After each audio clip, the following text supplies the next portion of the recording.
Good afternoon, sir. This topic is all about unpacking the self of the social sex behavior. Erogenous zones refer to the parts of the body that are primarily receptive and increase sexual arousal when touched in a sexual manner. Mouth, breast, genitals, and anus.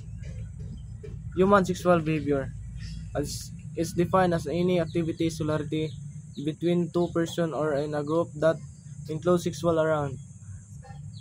There are two factors that determine human sexual behavior: inherited sexual response and degree of restraint.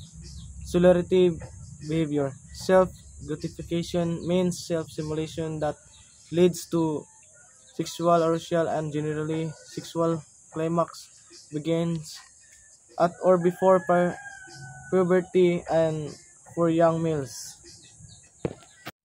Sociosexual behavior.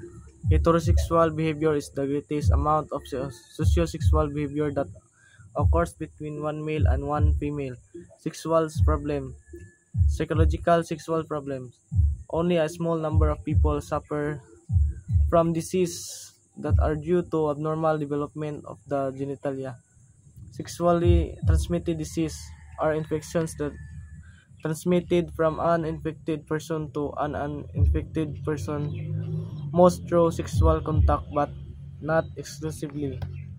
And that's all, sir. Thank you.